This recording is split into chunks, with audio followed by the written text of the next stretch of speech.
네, 안녕하세요. 나무쌤입니다. 여러분들 오늘이 아니고 요즘에 저를 자주 좀 뵈시죠? 제가 영상을 거의 하루에 한 개씩 또는 주말에는 한 두세 개씩 이제 올리려고 합니다. 제 일상생활을 제외하고요. 저의 모든 것은 일단 지금 여기에 포커스가 맞춰져 있는 상황이에요. 그래서 일단 요거를 제가 개정판 강의를 모두 업로드해야지 이 다음 일정들을 좀 진행을 할 수 있을 것 같아요.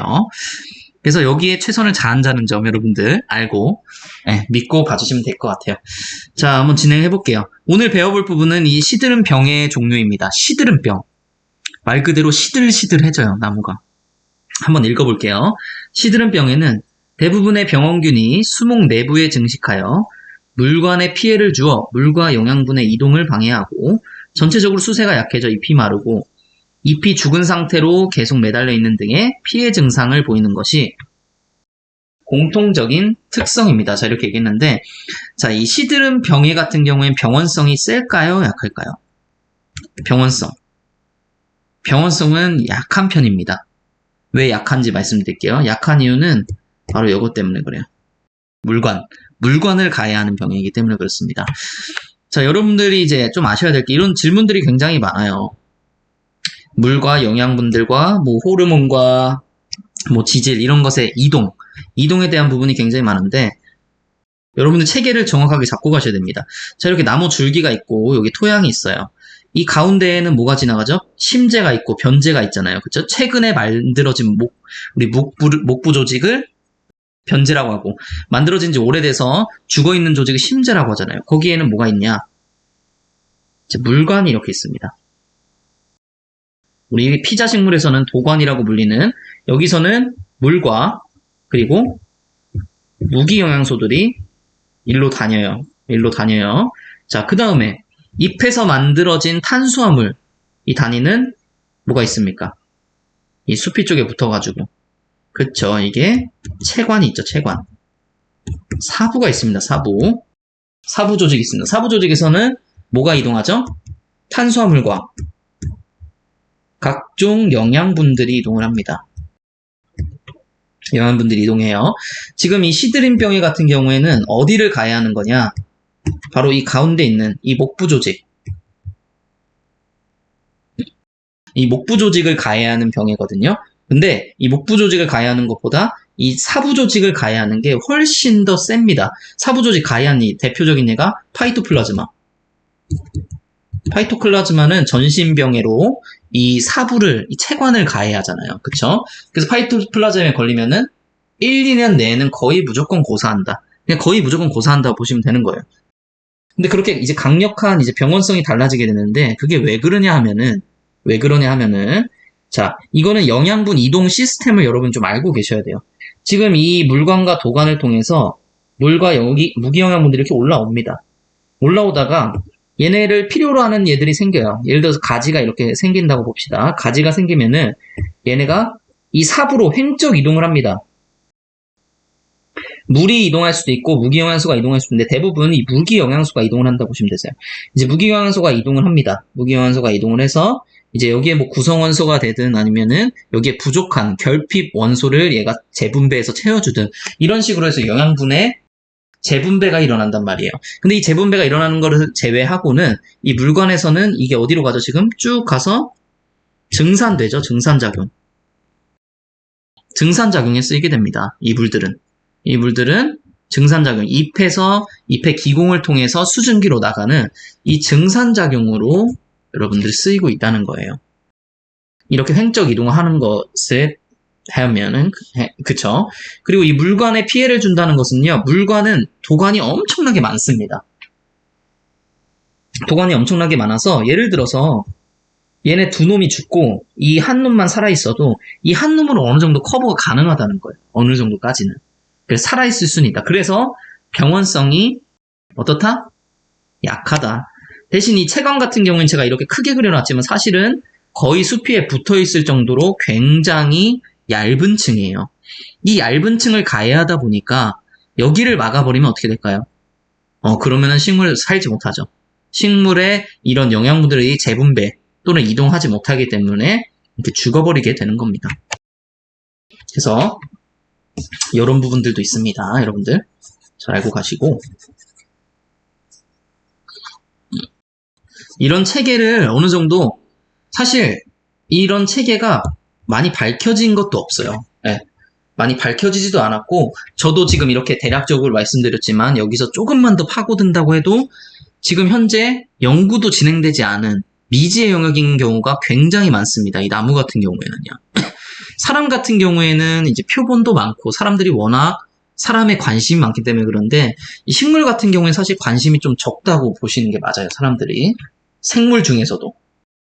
그렇기 때문에 이 미지의 영역을 나중에 좀 탐구하시려면은 예, 뭐 석사라든지 박사라든지 이런 거 하시는 것도 나쁘지 않을 것 같아요. 새로운 이제 지식 탐구를 위해서. 저도 할 예정이고요. 네. 자, 어쨌든 한번 봅시다. 시드름병. 첫 번째는 이 느릅나무 시드름병입니다. 느릅나무 시드름병의 병원균은 오피오스토마 울미라는 병원균이에요. 오피오스토마 울미라는 병원균이고, 자, 이건 매개충이 있습니다. 이 병원균이 직접 자기가 혼자 들어갈 확률은 매우 낮고, 대부분 뭐를 통해서 들어가냐? 이 유럽 느릅나무 좀을 통해서 들어가게 됩니다. 그래서 아까 나무가 이렇게 있었으면은, 보통 이제 나무종 같은 경우는 뭐 최대한 3m 정도, 3m 이하로 해서 여기를 가해하거든요. 구멍을 뚫습니다. 구멍을 뚫어서 이 구멍으로 침입을 해서 얘네가 뭘 먹냐면 바로 형성층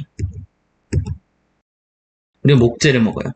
형성층과 목재, 먹이 자체가 이거이기 때문에 얘네는 이걸 뚫고, 그리고 만약에 이거를 이제 나무를 잘랐다고 봅시다. 이렇게 흉 잘랐을 때 이 단면을 보시게 되시면은 이 끝쪽에 형성층이 쭉 있잖아요.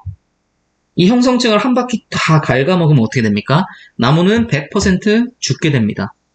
그래서 나무종 같은 경우에는 굉장히 이 해충종에서는 피해야 하고 조심해야 될 해충 중에 하나입니다. 잘 알고 계시고, 자, 첫 번째부터 한번 읽어볼게요. 나무좀이 목부 형성층 부위를 가해할 때 최근에 형성된 물건에 나무좀 몸에 붙어있던 병원균이 유입되어 피해를 주게 됩니다. 제가 생리학 때 좀 말씀드리긴 했는데, 자, 이거를 또 어떻게 설명드려야 될까요? 자, 아까 그 단면도 봅시다. 가운데 심재가 있고, 그 다음에 이렇게 사이드에 뭐가 있죠? 변재가 있잖아요. 최근에 형성된 변재가 있는데, 이 변재 중에서도 이 형성층에서 만들어진 얼마 안 된 가장 가생이에 있는 물관들이 대부분의 물을, 영양분들을 이제 흡수하고, 이동시켜준다고 했어요. 대부분의 역할을 얘네가 하고 있습니다. 이 도관에서 하고 있고, 나머지 애들은 뭐 거미라든지, 뭐 이런 전충체라든지, 뭐 이런, 이물질이 껴가지고 이미 다 막혀있는 상태란 말이에요. 사실 대부분의 이 안쪽은 다 막혀있어서 못 쓰게 되는 공간이라고 보시면 됩니다. 어쨌든 이 살아있는 파란색 공간의 도관에서 대부분 이런 영양분을 이동시켜주는 그런 역할을 하게 되는데, 아까 형성층을 가해한다고 했었죠? 형성층이 한 요쯤에 있다 보면은 형성층을 가해하면서 이 파란색, 이 물관에까지 피해를 주게 되는 거예요. 얘는 형성층을 가해하지만 얘 등이나 얘 몸에 붙어있던 이 병원균들이 여기 파란색에서 초록색에서 파란색으로 이렇게 이동하게 되는 겁니다. 자, 유입된 병원균은 수목의 아랫방향으로 증식 이동하며 뿌리 부위에도 존재하게 됩니다. 자, 만약에 여기에 들어갔게 되면은, 여기에 들어갔다 치면은 여기서 어떻게 된다고요? 병원균 같은 경우에는 이제 아랫방향으로 증식 이동을 하게 됩니다. 도관을 통해서 가겠죠. 자, 뿌리 부위에도, 이 밑에 있는 뿌리까지도 침입을 하게 됩니다. 자, 이 느릅나무종은 미국 느릅나무는 감수성이고요. 시베리아, 중국 느릅나무 등 아시아 계통은 대체로 저항성입니다. 그래서 우리나라에서는 자주 발생되지 않는 병이에요. 이 느릅나무 시드름병 같은 경우 우리나라에서는 거의 발생되지 않고 세계 3대 수목병이에요. 얘가 세계 3대 수목병이긴 하지만 우리나라에서 자주 발생하지 않고 이제 외국, 유럽이나 아니면 미국 같은 데서 자주 발생을 한다. 또한 아직 완전히 저항성을 지닌 종은 확인되지 않고 있습니다. 여러분들 이거를 만약에 아까 연구 얘기 나와서 그런데 이런 거 연구하면은 좋겠죠. 근데 저거는 아마 연구하시는 분들이 꽤 많지 않을까 생각이 듭니다. 세계 3대 수목병이기 때문에. 자, 다음은 시드름병의 왕. 시드름병의 왕입니다. 바로 이 참나무 시드름병. 자, 참나무 시드름병은 이 한국과 일본 거랑 이 미국 거 두 개로 나뉘어서 볼 수가 있는데요. 한국 거를 좀 잘 처음부터 끝까지 외우시기 바랄게요. 자, 이해하시고 외우시기 바라겠습니다. 자, 병원균은 라펠리아 퀴얼쿠스 몽골리케입니다. 라펠리아, 퀴얼쿠스, 몽골리케. 요게 병원균이고, 요것을 매개하는 게 광릉 김나무종입니다. 광릉 김나무종 같은 경우에는 이 학명이 플라티푸스 코리엔시스. 얘 학명은 알아두세요. 그래서 이 참나무 시드름병은 우리나라에 좀 피해를 많이 줬었고, 이때 2004년 경기도 일원에서 대발생해서 우리나라에서도 연구가 굉장히 많이 일어난 그런 부분이에요. 그래서 이 광릉 김나무종의 뭐 생활사라든지 병원균의 특징이라든지 이런 부분들이 잘 알려져 있는 그런 상태입니다. 알려져 있기 때문에 시험에 그렇죠. 당연히 잘 나오겠죠. 자, 병의 피해는 주로 신갈나무에서 일어납니다. 신갈나무에서 나타나고요. 피해가 매년 증가하고 있고요. 세 번째, 매개충의 침입 부위는 수관하부 높이 2m 이내에 주로 분포. 제가 아까 말씀을 한번 드렸었죠. 최대 3m지만 얘 같은 경우에는 뭐 한 2m 정도 이 커트라인을 잡고 이 밑으로만 가해를 한다. 네 번째, 병원균은 변제 물관부에 생장하면서 물과 양분의 이동을 방해하고 목재를 변색시키고요. 다섯 번째, 갈색으로 변한 잎이 죽은 나무에 달린 채로 남아 있습니다. 자, 이 시드름병의 가장 큰 특징 중에 하나가 뭐냐면은, 자, 이파리가 원래 이렇게 있는데, 시드름병에 걸리면은 이 이파리가 죽은 채로, 수관에 붙어 있는 이 이파리가 죽은 채로 그대로 남아 있다. 네, 요런 거 굉장히 중요한 포인트입니다. 자, 다음 참나무 시드름병, 이 미국에서 나타난 참나무 시드름병인데요. 병원균은 세라토시스티스 페가시럼, 세라토시스티스 페가시럼이고, 이 매개충 같은 경우에는 니티듈리드 나무이라고 이제 알고 계신 분들 많을 텐데, 요 같은 경우에는 사실 그게 이제 틀린 답이었죠. 최근인가요? 네, 어쨌든 밝혀진 사실인데, 이 밑빠진 벌레류와 이 나무 종류, 요 두 가지로 여러분들 정확하게 보셔야 될 것 같습니다. 예전 거를, 그러니까 해외 자료를, 이게 참나무 시드름병이 미국에 있었다 보니까 이 미국에 있던 그런 자료들을 가져오는 과정에서 좀 오류가 있었다고 해요. 그래서 니티듈리드 나무이가 아니라 밑빠진 벌레류랑 이 나무 종류를 이야기하는 거라고 합니다. 제대로 해석을 하면요. 그래서 첫 번째 보시면 밑빠진 벌레류와 나무 종류는 죽은 나무 숲이 아래, 이거는 이렇게 한번 체크해 주시고요. 죽은 숲이 아래 형성된 곰팡이 균사매트에서 나오는 달콤한 냄새에 유인이 됩니다. 건전한 수목에 생긴 상처에도 유인이 되고요. 병원균의 물관 내의 활동은 이 느른나무 시드름병과 유사합니다. 느른나무 시드름병 어떻게 됐었죠? 물관에 들어갔다가 아랫방향으로 증식 이동한다고 했었죠? 그럼 맞는지 볼까요? 그쵸. 유입된 병원균은 아랫방향으로 증식 이동한다고 합니다. 자, 요런 부분들을 참나무 시드름병 미국판에서도 가지고 있다. 자, 다음 벌티실리움 시드름병입니다. 벌티실리움 시드름병. 병원균은 벌티실리움 데일리에 벌티실리움 데일리에입니다. 자, 첫 번째 특징. 토양 정효원과 뿌리 접촉으로 뿌리의 상처를 통해 감염을 하게 됩니다. 두 번째, 수목뿐만 아니라 농작물에서도 병을 일으키는데 우리나라의 경우에는 농작물 이외의 수목에서 보고된 적이 없고요. 세 번째, 특징적인 병증으로는 감염된 가지, 줄기, 뿌리의 목부에 녹색이나 갈색의 줄무늬가 생기는 것을 이제 특징으로 가지고 있습니다. 여러분들 잘 알고 계시고, 자, 방금까지 시드름병에 봤습니다. 시드름병에서는 중요한 녀석들, 아까 그 네 녀석들 알고 계시고, 그 다음에 우리가 알아둬야 될 게 이 목재 부후균입니다. 죽은 나무를 부시키고 부패시키는 이 목재 부후균, 어떤 것들이 있는지, 그리고 이것들이 무엇인지 한번 알아보도록 해보죠. 첫 번째, 이 목재 부후균이란 살아있는 나무에서는 주로 심재가 피해를 받습니다. 아까 변제, 최근에 만들어진 목부, 그리고 최초에 만들어진 오래된 목부, 그래서 죽은 조직이 있는 거 주로 심재라고 했었죠. 자, 두 번째, 죽은 나무나 조직, 벌채목에서는 변제의 목재 부후균이 침입하여 세포벽 성분에는 뭐 리그닌, 셀룰로스, 헤미셀룰로스 등이 있는데 이것을 양분으로 하고 목재의 질을 저하시키는 그런 역할을 하게 됩니다. 역할이라고 보기보다는 좀 안 좋은 그런 거죠. 나무는 이제 우리가 이렇게 된 나무를 잘라가지고 목재로 이용을 해야 되는데 이런 세포벽 성분을 양분으로 이용하기 때문에 이 안이 어떻게 되겠습니까? 다 썩겠죠. 네. 썩고 더 이상 세포벽 성분들이 없는 그런 질이 낮은 목재가 이제 만들어지게 된다는 거예요. 부우균들로 인해서. 자, 부우균의 종류는 총 3가지가 있습니다. 갈색 부우, 백색 부우, 연부인데, 자, 여러분들은 이 부우균들이 분해를 많이 시키면 많이 시킬수록 어떻게 된다? 흰색으로 변한다. 흰색으로 변한다는 건 백지, 정말 아무것도 남아있지 않은. 그래서 흰색으로 변한다. 자, 그럼 갈색은요? 갈색은 뭔가 좀 남아있는 녀석이겠죠. 그쵸. 갈색은 이 리그닌이 남아있는 녀석이에요. 아까 세포별 성분 1번 리그닌, 2번 셀룰로스, 3번 헤미셀룰로스인데 이 중에 리그닌을 분해 안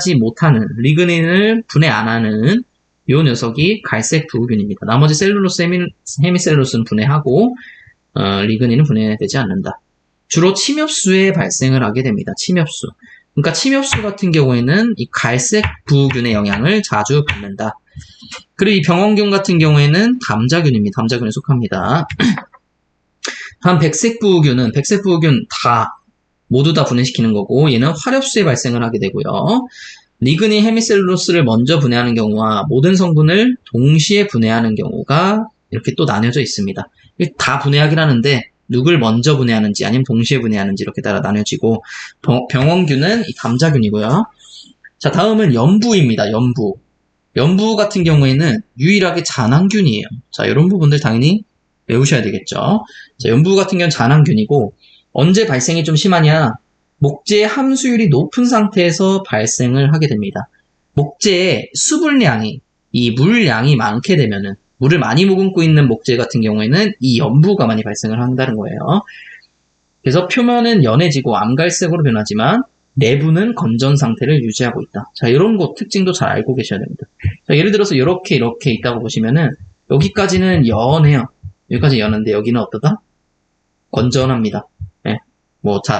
딱딱하고 마르고 이런 상태를 유지하고 있고요. 피해 목재를 건조하면 할열이 길이 방향으로 갈라지는 게 길이 방향으로 나타나고요. 그리고 갈색부와 유사하지만 갈색부는 이 셀룰로스, 헤미셀룰로스를 가해한 녀석이었죠. 아까 분해하는 녀석. 표면에만 국한적으로 나타난다는 점에서 다릅니다. 이 연부 같은 경우에는 갈색부와 같이 셀룰로스, 헤미셀룰로스를 분해하지만 이 표면에만 나타난다는 점이 이제 다르다는 점이고요.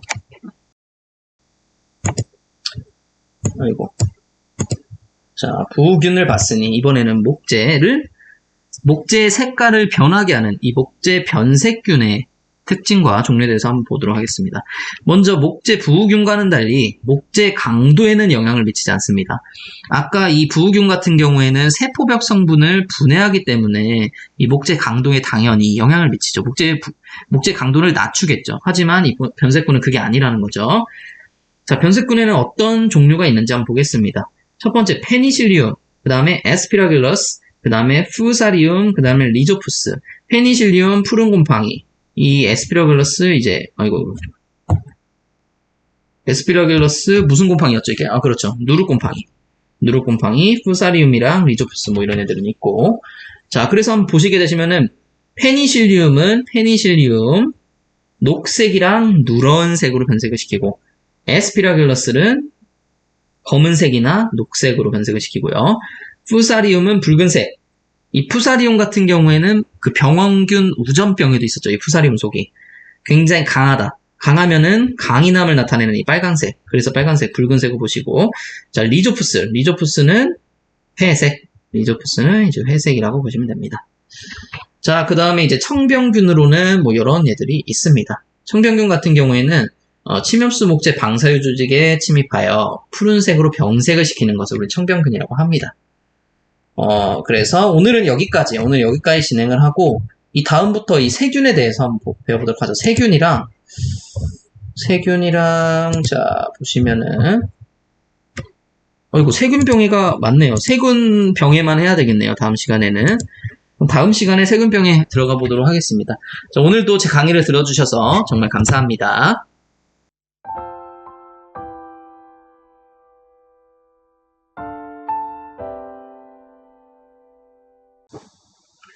네, 여러분 안녕하세요. 나무쌤입니다.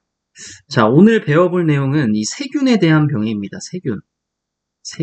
여러분들 병이 걸리시거나 여러분들 같이 기침이 나오신다. 뭐 어디에 감염이 되셔서 뭐 수술하셔야 된다. 이럴 때 인간도 세균에 많이 감염됩니다. 세균에 많이 감염됐을 때 먹는 약, 그쵸? 항생제 먹죠, 저희가 항생제. 근데 이 세균들이 식물도 감염을 시킨다는 거예요. 세균이 식물도 감염을 시키는데, 자, 일단 어떤 특성을 가지고 있는지 한번 보시죠. 첫 번째, DNA가 막으로 둘러싸여 있지 않은 원핵생물입니다. 이 진핵생물과 원핵생물 두 가지가 있다고 했었죠. 진핵생물은 진짜 핵을 가지고 있는 애들, 원핵생물은 원시적인 핵을 가지고 있는 애들. 자, 이 기준이 뭐냐면은, 이렇게 둘을 나누는 이 기준이 뭐냐? 바로 핵막의 유무입니다. 핵막. 핵막의 유무. 제가 여러 번 말씀드렸을 거예요. 핵이 DNA랑 이제 RNA로 해서 이루어져 있죠. 자, 이렇게 만들어진 핵이 있어요. 이 핵이 있는데, 핵이 이 막을 통해서 이렇게 통제되고 있느냐, 아니면 이 핵이 그냥 이렇게 여러 군데 날아다니고 있느냐, 이거에 따라서 달라진다는 거예요. 이렇게 핵막이 있으면 진핵생물, 없으면은 원핵생물, 이렇게 말을 하는 겁니다. 자, 그 다음 DNA와 작은 리보솜이 있는 세포질로 이루어져 있습니다. 우리 진핵생물 같은 경우에는 굉장히 많은 소기관들이 있었죠. 굉장히 많은 소기관들이 있었는데, 그 대표적으로 이 원핵생물, 진핵생물 좀 특징이 뭐냐면은 이 미토콘드리아예요. 미토콘드리아. 미토콘드리아. 이 세균에서는 미토콘드리아가 있을까요? 없을까요? 그렇죠. 제가 없으니까 말씀드리는 거겠죠. 미토콘드리아가 없습니다. 하지만 진핵생물에서는 이 호흡을 담당하는 기관인 미토콘드리아가 있죠. 어쨌든 이런 소기관을 가지고 있는 반면에 이 원핵생물은 그런 게 많이 없다. 그리고 리보솜을 가지고 있는데, 리보솜은 무슨 역할을 하는 소기관이었죠? 그쵸? 단백질을 합성해주는, 단백질을 이 DNA 지도대로 합성해주는 그런 세포 소기관이라고 했었는데, 자, 옆에 70S라는 게 붙었습니다. 이 S가 뭐냐면은 침강계수라는 우리 단위예요. 침강계수. 침강한다는 것은 물에 가라앉는다는 걸 말하죠. 자, 리보솜이 이렇게 점점점 이렇게 지금 찍혀져 있는데, 이런 식으로 생겼는데, 물이 이렇게 있다고 치면요, 이 리보솜을 이렇게 내려놨을 때, 이 침강하는 것이 이 70S 정도의 수준이다. 자, 진핵생물은 몇이냐면은 80S예요. 진핵생물이 좀 더 비중이 높다고 봐야 되겠죠. 비중이 높으면은 가라앉잖아요. 그쵸? 그래서 원핵생물은 이 진핵생물보다는 조금 내용물이 비어있다. 이렇게 보시면 되시고요. 세 번째, 세균이 식물병원균이라는 사실은 사과나무 불마른병을 관찰하는 과정에서 이제 발견하게 되었습니다. 이 불마른병이라고 해가지고 잎이 다 타버리는, 불살라질러서 다 말라버리는 것 같은 그런 병이 있어요. 이 과수원 같은데 이거 걸리면은, 예를 들어서 사과 같은데 이 불마른병에 걸리면은 해외 수출이 불가능할 정도입니다. 그 정도로 엄청 강력한 병인데, 이 병을 관찰하는 과정에서 이 병이 세균에 의한 병이라는 것을 이제 처음으로 알게 됐고, 그리고 세균이 식물병원균이구나 라는 사실을 그때 처음으로 발견했고요. 자, 네 번째, 지금까지 약 9천여 종의 세균이 발견되었고요. 식물의 병을 일으키는 종은 그 중에 몇 퍼센트죠? 이게 한 5%? 0.5%? 하여튼 그 정도 되겠죠. 잠시만요. 계산을 한번 해보겠습니다. 뭔가 오기가 생기는데. 자, 1%가 90이니까 2% 정도 되겠네요. 2%. 2% 정도 되는 세균들이 식물의 병을 일으키는 세균이고요. 자, 세균은 이런 식으로 생겼습니다. 이런 식으로 생겼고, 여기서 조금 여러분들이 주의해서 보셔야 될 점이 뭐냐. 뭐 핵양체 이런 거 다 좋습니다. 다 좋은데, 이 세포벽에 이 펩티도글리칸이라는 층이 있어요. 세포벽에 펩티도글리칸이라는 층이 있습니다. 이건 일단 알고 가시고요.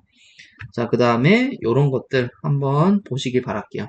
그리고 이 세균에 이렇게 꼬리가 있습니다. 이 꼬리를 편모라고 합니다. 편모. 이게 한번 말씀드리면 이렇게 돌아요. 막. 이게 이렇게 스프링처럼 막 도는데, 이런 모터 같이 이렇게 돌면서 얘가 앞으로 나아가거든요. 물속에서. 그런 성질을 세균이 가지고 있습니다. 자, 세균을 분류를 할 수 있습니다. 정말 대표적으로 지금도 굉장히 많이 쓰고 있는 방법인데, 세균을 이 두 가지로 분류를 해요. 그람 양성균과 그람 음성균으로 구분을 합니다. 그래서 이게 그람 연색법이라고 해가지고 그람 염색 과정이 있어요. 그람 염색을 통해서 그람 양성균과 음성균을 나눌 수가 있는데, 자, 제가 아까 세균의 세포벽은 무슨 층이 있다고 했었죠? 이 펩티도글리칸이라는 층이 있습니다. 펩티도글리칸이라는 층이 있어요. 이걸 잘 기억해 두시기 바랍니다. 자, 그람 염색에 대해서 한번 설명을 드릴게요. 그람 염색 굉장히 간단해요. 시약을 2가지 넣어서 확인을 하는 방법입니다. 자, 첫 번째는 이 크리스탈 바이올렛이라는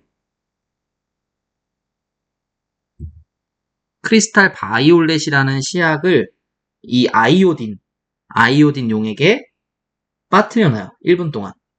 1에서 2분 정도 이 아이오딘 용액에 빠뜨려 놓습니다. 크리스탈 바이올렛으로 염색을 일단 시키고요.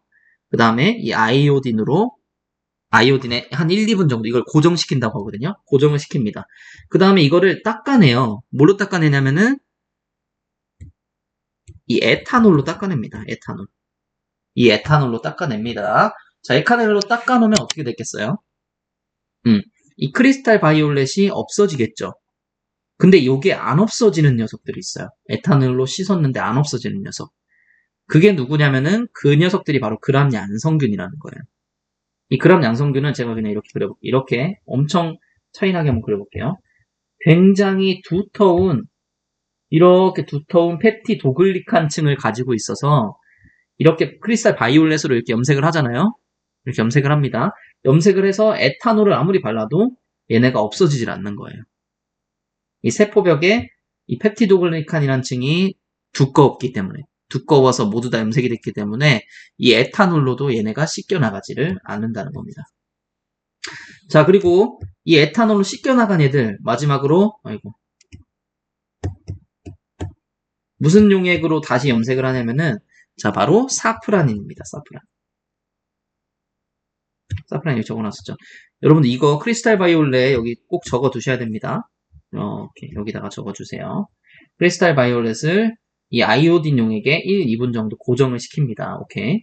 어쨌든 에탄올로 씻어냈어요. 그럼 다시 자기 색깔이 돌아왔겠죠. 곰팡이 색깔이. 그걸 다시 염색을 합니다. 뭘로? 이 사프라닌이라는 용액으로 다시 염색을 시킵니다.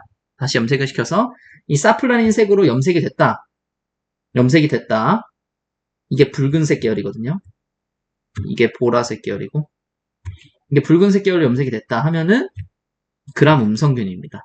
네. 무슨 말인지 아셨죠? 이렇게 에탄올로 씻겨진 얘들은 펩티도글리칸 층이 얇아서 이 에탄올로 씻겨진 거예요. 그 씻겨진 게 다시 사프라인으로 염색이 된 거고요. 어쨌든 이런 과정을 거쳐서 이 그람 양성균과 음성균 나눠지고요. 특징을 한번 볼게요. 그람 양성균 특징은 첫 번째 외막이 없습니다. 자, 아까 펩티도글리칸 층은 말씀드렸고 그다음 외막이 없고 세 번째는 염색 시 보라색을 띠게 됩니다. 이 보라색은 이 크리스탈 바이올렛을 1분 동안 이 아이오딘 용액에 고정시켜서 나온 요 색, 보라색을 그대로 나오는 거고요. 자, 그람 양성균에는 누가 있냐면요. 코리네박테리움 계열 5개 속이 있습니다. 이게 정말 가장 대표적인 녀석들이에요. 이게 가장 대표적인 녀석들이고 그래서 알스로박터, 그 다음에 클라비박터, 컬투박테리움, 그 다음에 라세이박터, 그 다음에 로드카커스 이렇게 5가지 속인데 무조건 암기해 두시고 자 기본서에 보시면은 이렇게 5개 애들만 이제 나와 있는데 사실은 더 있습니다. 클로스트리디움 속이랑 이 바실러스 속 이 두 녀석들이 일단 더 있고요. 추가적으로 방성균이거든요. 방성균이긴 한데 방성균도 어쨌건 간에 세균에 포함되어 있기 때문에 이 방성균까지 포함을 한다면은 이제 스트랩토마이세스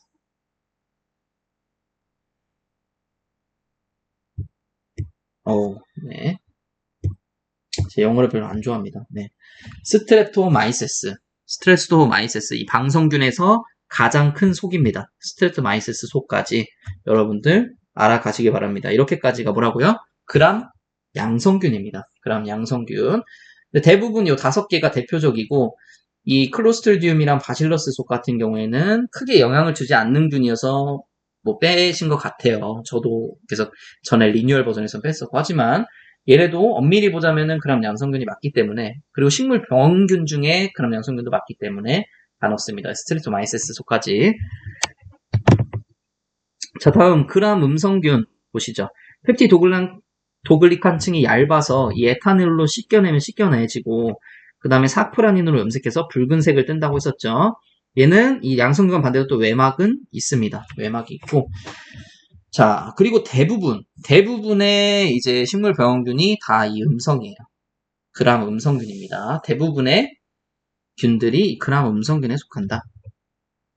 그래서 우리 여러분들 이 페니실린이라고 들어보셨을 거예요. 페니실린, 신비의 명약이라고 불리는 이 약인데, 이 약이 효과가 좋은 이유가 뭐냐면요.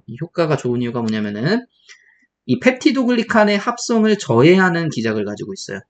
펩티도글리칸의 합성을 저해.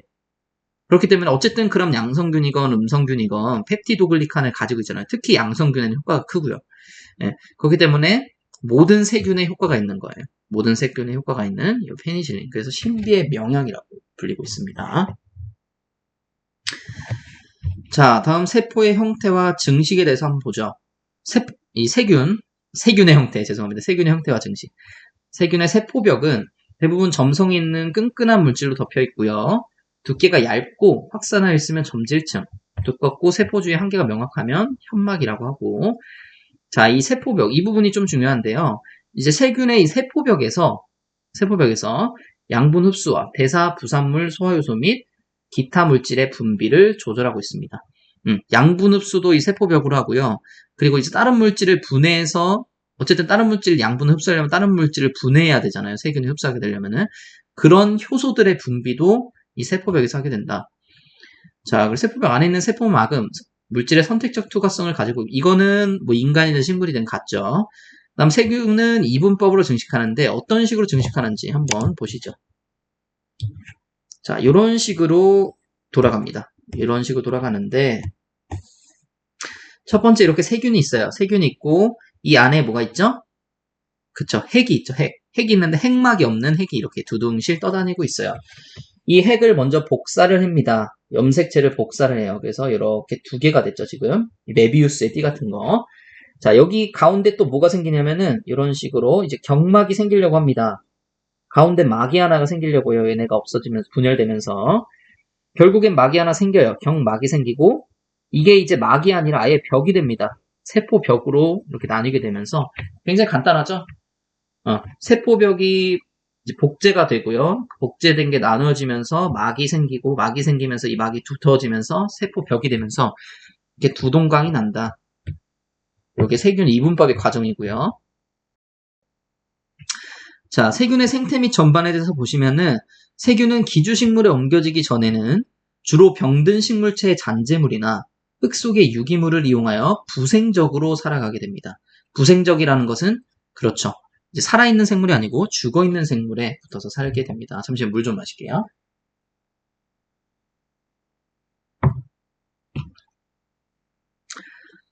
자, 세균은 직접 식물 조직을 파고 들어갈 수 있는 능력이 없습니다. 그럼 직접 침입이 가능한 애 누구누구 있다고 했었죠? 곰팡이랑 선충 이런 애들 있다고 했었죠? 그래서 얘네들 같은 경우에는 개구부, 이제 열려있는 뭐 기공이나 피목, 수공 이런 것 같이 자연적으로 나 있는 구멍이나 이제 가장 많이 들어가는 게 이 상처죠. 상처를 통하여 식물체 안으로 들어갈 수 있습니다. 상처가 제일 많이 침입하는 경로고요. 자, 다섯 번째, 세균에 의한 수목병입니다. 이 유조직병은 유조직이 침해되는 것을 말하고, 물관병은 세균이 유관 속, 특히 물관을 침해하는 것으로 이제 두 가지로 나눠지게 되어 있습니다. 자, 세균병해가 뭐가 있는지 간단하게 봐볼게요. 사실 별로 없습니다. 세균병해 5가지만 보시면 되는데, 아그로박테리움이랑 에르위니아 아미로브라, 그리고 엑셀렐라 페스티디오사 이거랑 그 다음에 산토모나스 알보리콜라, 산토모나스 엑소노포디스 이런 식으로 5가지 병이 있습니다. 그거에 대해서 한번 보시죠. 자, 이 병들 보시기 전에 이 첫 번째 문장 보시면 뭐 극모라든지 뭐 편모 이런 얘기가 나오고 있어요. 그런 얘기가 나오고 있는데 이게 무슨 얘기냐면은 아까 세균이 이런 식으로 있다고 했어요. 세균이 이런 식으로 있었고 세균의 이 모터 역할을 하는 이게 뭐라고 했었죠? 그쵸, 편모입니다. 세균에 붙어 있는 꼬리는 전부 다 우리가 편모라고 얘기를 해요. 이 편모 중에 나뉠 수가 있는 거예요. 예를 들어서 뭐 극모다. 극모 이렇게 나눌 수 있고, 또 뭐로 나눌 수 있냐면은 뭐 주모, 예. 극모, 주모 뭐 이런 식으로 해서 제가 알고 있기는 이렇습니다. 어쨌든 이게 나눌 수가 있어요. 그래서 보시면은 이 아그레박테리움 첫 번째 문장 보시면 짧은 막대 모양의 단세포로 하나의 극모를 가지고 있고 13개의 단극 편모를 가지고 있다고 합니다. 자, 이거 무슨 뜻일까요, 여러분들? 이 극모란 무슨 뜻이냐면은 극성을 띠고 있다. 우리 N극, X극이라고 말을 하잖아요. N극, S극.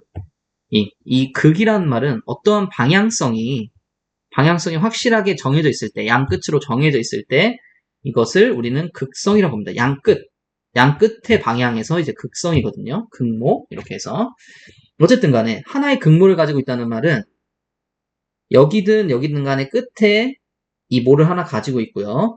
그 다음에 편모, 단극 편모를 가지고 있다.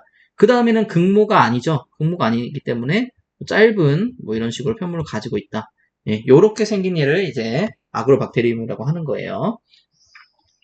얘는 그람 음성균이고요. 아까 봤을 때 그람 음성균이고 비항상성이고 호기성입니다. 이제 그 산소를 좋아하는 그런 녀석이고 자, 이 부분이 좀 중요해요. 아그로박테리움은 고온 다습한 염기성 토양에서 잘 발달합니다. 이것은 얘의 특징이죠. 고온 다습한 염기성 토양에서 잘 발달을 하고 자, 다음은 이제 불마른병입니다. 불마른병. 에르위니아 아미로브라인데 이 불마른병 같은 경우는 어디서 시작을 했냐면은 사실 제 고향이에요. 요 안성에서 시작을 합니다.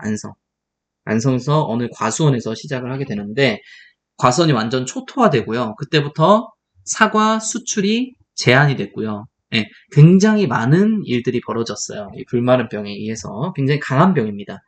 이걸 한번 보실까요? 사진 보시는 김에 아까 혹병은 뭐 아그로박테리움 이런 거고 불마른병 완전히 불에 탄 것처럼 이렇게 돼 있어요. 완전 불에 탄 것 같죠? 어쨌든 잎이 타버려요. 실제로 진짜. 그래서 보시면은 병든 부분은 처음에는 물이 스며든 듯한 모습을 보이나 곧 빠른 속도로 갈색 그리고 검은색으로 변하며 마치 불에 탄 듯 보인다. 짧은 막대 모양으로 주생편모를 가지고 있다. 이 주생편모가 주모라고 보시면 돼요. 주모라서 이런 식으로 나 있는 거예요. 이런 식으로. 이런 식으로 6개면 뭐 이런 식으로 이렇게 나 있는 겁니다. 징그럽죠? 자, 그 다음 세균이 자라면서 흘러나오는 세균점액, 이 오즈라고 하는데 세균점액은 많은 곤충을 유인합니다. 네 번째, 잎은 이 부분이 시험에 나왔고요. 시험에서 중요한 부분입니다. 잎은 잎 가장자리에서 잎맥을 따라서 가고 꽃은 암술머리에서 시작해서 전체로 가고 과실은 수침상에 반점이 생기고 여기서부터 점차 암갈색으로 가지는 선단부의 작은 가지에서 죄송합니다. 점차 암갈색으로 가고요. 반점이 생기고 점차 암갈색으로 가고 가지는 선단부의 작은 가지에서 가지의 아랫부분으로 가고 줄기는 뿌리 가까운 곳에서부터 위로 병이 진행을 하게 됩니다. 네, 이런 특징들 가장자리에서 잎맥으로 암술머리에서 전체로 반점이 생긴 다음에 암갈색으로 전체다. 그럼 가지는 선단부의 작은 가지에서 가지 아랫부분으로 줄기는 뿌리 가까운 곳에서 위로 이 특징을 잘 가져가세요. 자, 다음은 입가 마른병입니다. 입가 마른병이고 얘는 엑셀레라 페스티디오사입니다. 얘는 물관부 국제성 세균이라고 불러요. 물관부 국제성 세균. 왜 그러냐면은 물관부에만 존재한다. 물관부에만 존재한다. 이렇게 돼 있는데 얘는 또 절대 기생체입니다. 근데 얘가 절대 기생체일 수밖에 없는 이유가 있습니다. 왜냐면은 이 물관부라는 게 어쨌든 물이 끌어올려지고 물이 내려가기도 하고 뭐 이런 식의 물질 대사가 어느 정도 있어야 되는 거잖아요. 물질 대사가 있다는 것은 생명이어야 되는 거고 이런 상호 간에 이런 교류가 있어야지만 이 물관부에만 살 수 있다는 거예요. 얘네는. 그렇기 때문에 살아있어요. 살아있는 데에만 기생할 수 있는 입가 마른병 에셀레라 페스티디오사이고 자, 첫 번째 매미충류 곤충과의 접촉에 의하여 전반되며 인맥에서 인맥으로 전반이 됩니다. 자, 이런 거 제가 그냥 한번 읽고 넘어가지만 중요한 부분이에요. 매미충류 곤충과의 접촉에 의해서 전반되고 인맥에서 인맥으로 전반이 되고요. 식물체의 물관부에만 존재하면서 통도 조직의 기능에 이상을 일으키게 됩니다. 물관부에만 존재하고 자, 세 번째, 잎의 가장자리가 갈색으로 변하는 수분 부족 증상과 비슷하지만 우리가 수분이 부족하게 되면요, 식물이 잎이 가장자리 여기가 이렇게 말라요. 여기만 이렇게 갈색으로 변하는데 얘도 그렇게 변한다는 거예요. 잎가마름병 같은 경우에도. 그래서 주변 조직과의 경계에 근데 이게 수분 부족과 이제 다른 점이 뭐냐? 수분 부족과 다른 점은 주변 조직과의 경계에 노란색의 물결 무늬가 나타나는 특징이 있대요. 한번 보시죠. 여기 보이시나요? 노란색의 물결 무늬 이렇게 보이나요? 이렇게 보이시죠? 이게 끝이 마르면서 노란색의 물결 무늬가 이렇게 나타난다. 그래서 잎가마름병 엑셀라 페시디오사. 자, 다음 세균성 구명병입니다. 구명병, 곰팡이에서도 구명병이 많이 나타났었는데 이 세균성 구명병도 있다는 겁니다. 그 다음에 산토모나스 알보리콜라예요. 알보리콜라. 전 어떻게 외웠냐면은 이게 예전 강의에서도 말씀드렸었는데 알보리콜라. 보리가 들어간 콜라. 맥콜 약간 이런 느낌이죠. 잠시만요.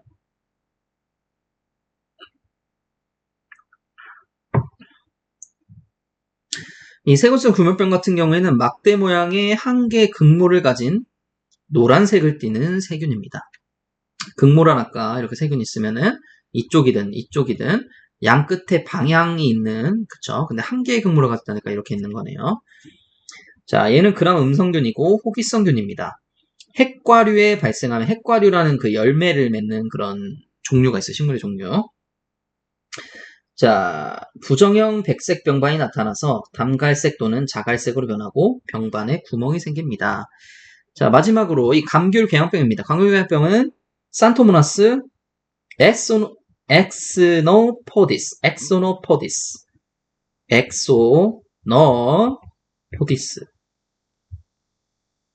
네, 엑소란 가수 있죠. 엑소노포디스 이렇게 외웠었어요. 자, 첫 번째 호기성이며 모든 종류의 감귤에 발생을 하고요. 모든 종류의 감귤에 발생을 하고 단 온주 밀감은 저항성이다. 온주 밀감은 저항성이다. 짧은 막대 모양, 양 끝이 둥글고 한 개의 편모를 가지고 있습니다. 자, 이렇게 어느 정도 방향성을 가지고 있으면 우리 극모라고 하는데 양 끝에 방향성을 가지고 있으면 극모라고 하는데 이 양 끝에 방향성이 없이 뭐 예를 들어 이런 식으로 있다. 이런 것은 극모라고 볼 수가 없잖아요. 그렇기 때문에 편모를 가지고 있다고 하는 겁니다. 편모를 가지고 있다고 하는 거고 세 번째, 처음에 수친상 반점에서 점차 확대되어 중앙부 표피를 파괴하고 자, 귤굴나방을 철저히 방지해서 이 귤굴나방이 감귤궤양병을 많이 옮기나 봐요. 피해 주위로부터 2차 전염을 막아야 합니다. 자, 여기까지 세균병해 보도록 하고 이 다음에 파이토플라즈마에 의한 수목병해부터 해서 쭉쭉쭉 다시 한번 나가보도록 하시죠. 자, 오늘도 제 강의를 들어주셔서 정말 감사합니다.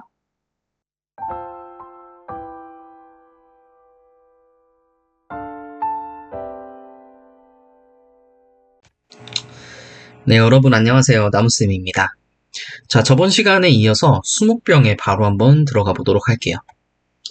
자, 이번에는 어떤 것에 의한 병이냐. 지금까지 뭐 세균이면 세균, 아니다. 지금까지 배운 게 그렇죠. 세균 배웠었나요? 그렇죠. 세균이나 뭐 곰팡이 이런 거 배웠었잖아요. 그럼 파이토플라즈마란 뭘까요?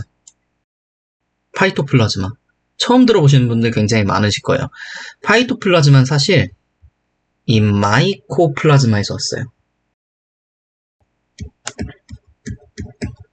마이코플라즈마라고 해가지고 뭐 폐렴을 일으킬 수도 있고 아니면 뭐 성병균이 될 수도 있고 어찌됐든 간에 이 마이코플라즈마라는 것 자체가 세균과 그리고 바이러스 요거에 딱 중간에 있는 미생물이에요. 이 마이코플라즈마가. 왜 그러냐 하면은 일단 요거는 뭐 나중에 말씀드리고 그리고 이 세균과 바이러스 사이에 있는 마이코플라즈마에서 하나가 또 특출나게 나옵니다. 식물에서만 발생하는 이 마이코플라즈마. 그래서 이게 파이토플라즈마가 됐고요. 그리고 이 마이코플라즈마랑 동급인데 좀 모양이 다르게 생긴 애가 있어요. 이걸 뭐라고 하냐면은 스피로플라즈마라고 해요.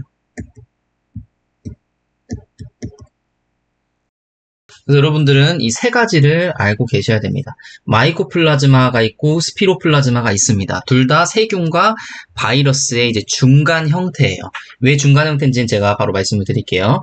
그리고 이 마이코플라즈마에서 파생된 게 이 파이토플라즈마다. 마이코플라즈마인데 식물에서 발견된 얘들은 파이토플라즈마다. 그리고 파이토플라즈마는 마이코플라즈마랑 좀 차이가 있었어요. 이게 무슨 차이냐면은 이 파이토플라즈마 같은 경우에는 배양이 안 됐습니다.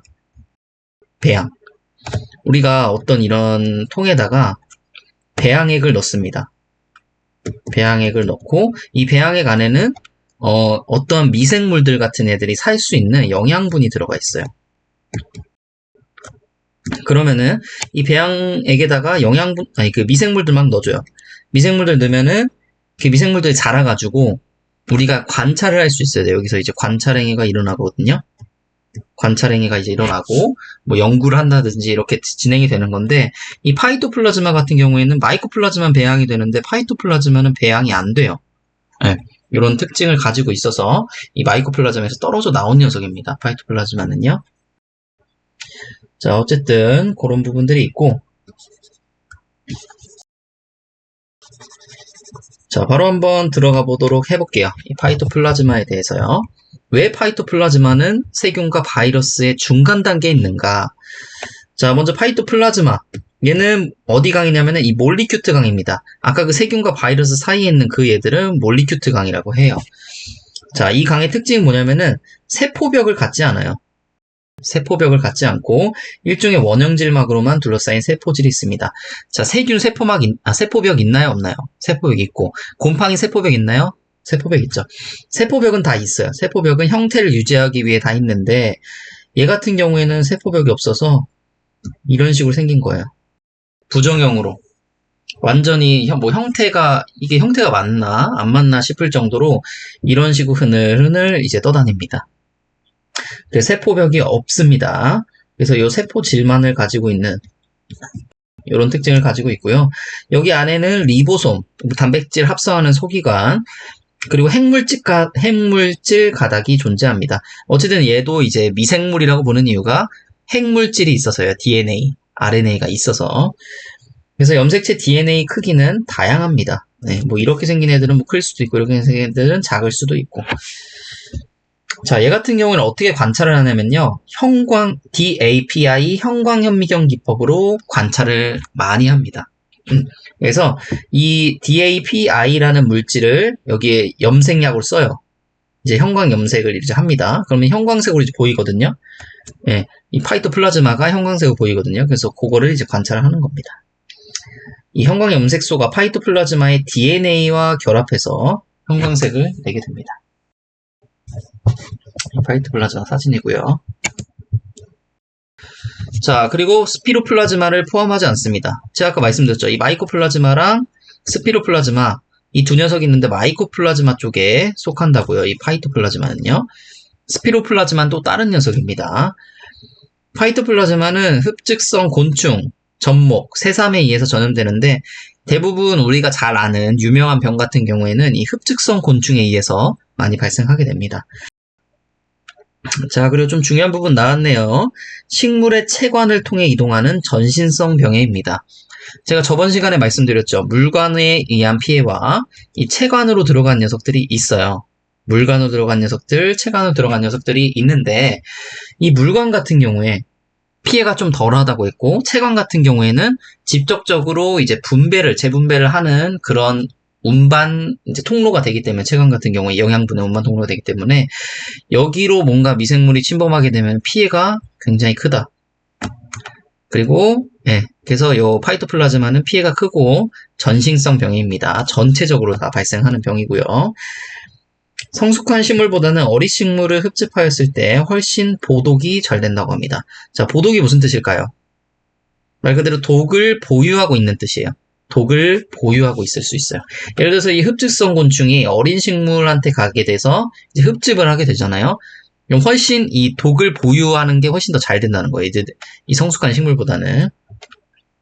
자, 다음 가을에 뿌리 쪽으로 이동하여 월동하고 봄의 수액과 함께 줄기 부분으로 다시 올라와 증식합니다.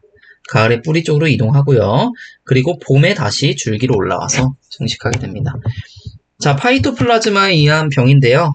이렇게 5가지인데 제가 이거 처음에 설명드렸었죠. 오동나무 빗자루병. 그래서 매개충 요거 3개 분명히 알아가시고요. 단백자님 노린재, 썩덕나무 노린재, 오동나무 MM이충 무조건 알고 계시고, 자, 1960년도에서 75년에 전국의 오동나무 단지를 전멸시킬 정도로 피해가 컸고요. 현재도 우리나라 오동나무에 극심한 피해를 주고 있습니다. 이때 당시에 이제 오동나무 자체가 웬만한 환경에서는 다 생육이 가능한 이제 그런 수종이었기 때문에 오동나무를 많이 조림에 심었는데, 근데 오동나무 이 빗자루병이 걸리고 말았죠. 그래서 완전 초토화. 이렇게 됐고. 자, 다음 대추나무 빗자루병입니다. 대추나무 빗자루병 매개충 잘 기억해두세요. 마른무늬 매미충. 얘는 모무늬 매미충이라고도 합니다. 근데 이 마른무늬 매미충, 지금 여기 4개의 병들 있죠. 이 4개의 병들 모두 다 마른무늬 매미충입니다. 그러니까 여러분들 굉장히 중요하게 보셔야 될 부분이에요. 굉장히 중요하게 보셔야 될 부분이고 마른무늬 매미충은요. 자, 설명을 한번 보겠습니다. 1950년경 대추 명상지인 보은 지역으로부터 보은하면 대추죠. 보은 대추. 크게 발생하기 시작하여 전국으로 대발생했고요. 꽃봉오리가 점차 잎으로 변하는 여파 현상이 진행이 됩니다. 자, 우리가 이렇게 눈이라는 게 생겨요. 눈. 이 눈에는 잎이 될 수도 있고요. 꽃이 될 수도 있고, 뭐 가지가 될 수도 있고, 예, 이렇게 눈이 생기는데 이 꽃이 될 수 있는 이 눈을 우리는 화아라고 합니다. 화아. 이게 눈 아자거든요. 화아라고 합니다. 이 화가 전체 다 잎으로 변해버리는 거예요. 꽃으로 안 변하고 잎으로 변해버리는 겁니다. 생식기관이 없어지고 다 영양기관인 잎으로 변해버리는 거예요. 자, 3번째, 마른무늬 매미충의 구침을 통하여 체내에 들어가 침샘 및 중장에서 증식된 후 건전한 나무에서 흡즙할 때 타액선을 통해 전염이 됩니다. 이 흡집성 곤충의 이제 구침을 통해서 들어가요. 흡집성 곤충이 이제 마른무늬 매미충을 말하는 거죠. 체내에 들어가서 창자 같은 데 있잖아요. 창자. 네, 배에 있는 창자로부터 얘네가 들어가게 돼요. 거기서 증식을 합니다. 창자에서 영양분을 얻고 증식을 하고, 그 다음에 뭐 침샘이나 중장까지 가서 또 증식을 하고, 나중에 이렇게 타액선을 통해 전염이 된다고 하는데, 얘네가 심지어 어디까지 가냐면 뇌까지 가요. 뇌. 곤충의 뇌나 이 앞에 머리 쪽에 있는 기관들에도 가거든요. 그래서 굉장히 위험한 병이고, 대추나무 빗자루병 제가 한번 사진을 좀 보여드리겠습니다. 잠시만요. 걸리면 이런 식으로 돼요. 굉장히 심각하죠? 예, 이게 다 잎으로 이렇게 변한 거예요. 잎으로. 그래서 얘네 보시면은 나중에 나란 애들은 잎이 조금해요. 왜냐면 이 잎을 감당할 수 있을 정도로 식물이 영양분을 흡수할 수 없기 때문에. 그다음에 어쨌든 이런 식으로 돼서 거의 죽습니다. 거의 무조건 죽는다 보시면 되시고, 굉장히 힘든 병이죠. 자, 다음 한번 볼게요. 그 다음에 이제 빗자루병도 이 병증 중에 하나인데, 이 오갈병도 병증 중에 하나입니다. 오갈병. 그래서 뽕나무 오갈병 대표적으로 일으키는데, 얘도 마찬가지로 마른무늬 매미충이 매개충이고요. 1973년에 이 상주랑 지방에서 대발생을 했고, 2번째, 가지의 마디 사이가 짧아지고, 잎이 말리면서 오갈 증상을 보이게 됩니다. 저항성 품종으로는 이 상일뽕이라는 녀석이 있어요. 상일뽕. 이게 그 기본서에서는 뽕나무 오갈병에 저항성 품종이 없다 이렇게 나오는데, 이게 찾아보니까 이제 지자체가 아니죠. 산림청인가요? 네, 산림청 자료를 보니까 이 상일뽕이라는 녀석이 있었어요. 네. 그래서 우리는 산림청을 따라서 상일뽕으로 알아가시면 될 것 같고, 자, 오갈병은 어떻게 생겼냐면은 이런 식으로 생깁니다. 잎이 막 쪼그라들고 뭔가 오갈오갈해지는 약간 그런 느낌이죠. 네, 그렇게 외우세요.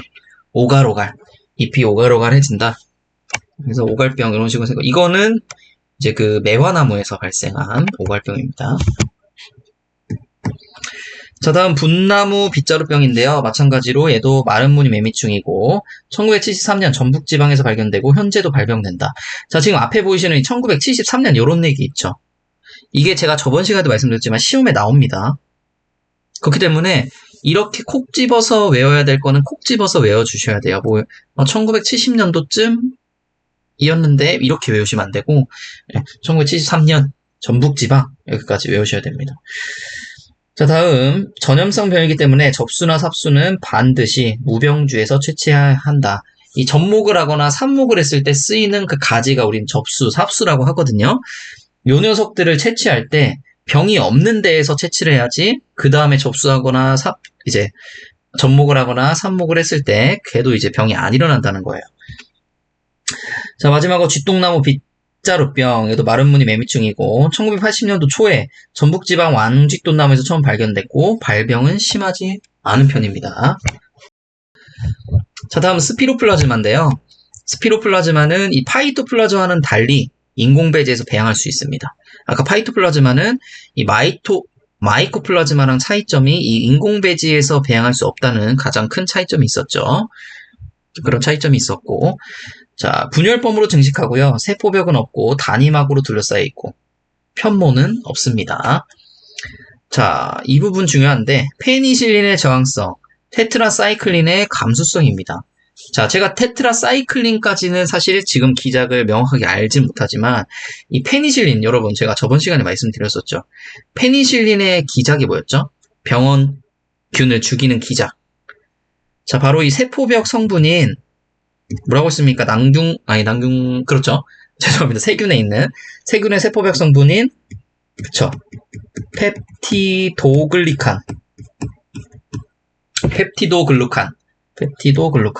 펩티도글루칸에 이거를 형성하는 걸 억제한다고 했었잖아요. 펩티도글루칸을 생성하는 거를 억제한다고 했었잖아요. 그쵸? 근데 이 스피로플라즈마, 파이토플라즈마는 뭐가 없어요? 이 세포벽이 없어요. 진정한 세포벽이 없습니다. 그래서 펩티도글루칸 있을 리가 없겠죠. 네.